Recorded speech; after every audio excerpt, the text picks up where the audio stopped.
Therefore, we hold the view that a person comes to be considered righteous by God on the ground of trusting, which has nothing to do with legalistic observance of Torah commands. Or is God the God of the Jews only? Isn't he also the God of the Gentiles? Yes, he is indeed the God of the Gentiles. Because, as you will admit, God is one. Deuteronomy 6:4. Therefore, he will consider the righteous, the uncircumcised on the ground of trusting, and the uncircumcised through that same trusting. Does it follow that we abolish Torah by this trusting? Heaven forbid. On the contrary, we confirm Torah. Then what should we say? Abraham, our forefather, obtained by his own efforts. For if Abraham came to be considered righteous by God because of legalistic observances, then he has something to boast about. But this was not how it is before God. For what does the Tanakh say? Abraham put his trust in God, and was credited to his account as righteousness. Bereshit 15:6. Genesis 15:6. Now the account of someone who is working is credited not on the ground of grace, but on the ground of what is owed him.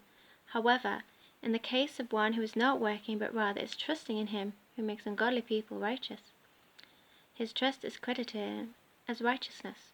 In the same way, the blessing which David pronounces is on those whom God credits with righteousness apart from legalistic observances. Blessed are those whose transgressions are forgiven, whose sins are covered over. Blessed is the man whose sin Adonai will not reckon against his account. Tehillim, Psalm 32:1-2. Now is this blessing for the circumcised only, or is it also for this uncircumcised? For we say that Abraham's trust was credited to his account as righteousness. But what state was he in when it was so credited? Circumcision or uncircumcision? Not in circumcision, but in uncircumcision.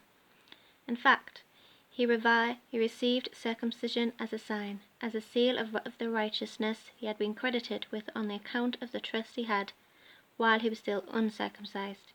This happened so that he could be the father of every uncircumcised person who trusts, and thus has righteousness credited to him, and at the same time be the father of every circumcised person who not only has had a Brit Milah, but also follows in the footsteps of the trust that Abraham Avinu had when he was still uncircumcised, for the promise of Abraham and his seed. Bereshit, Genesis 15:3-5. That he would inherit the world did not come through legalism, but through the righteousness that trust produces.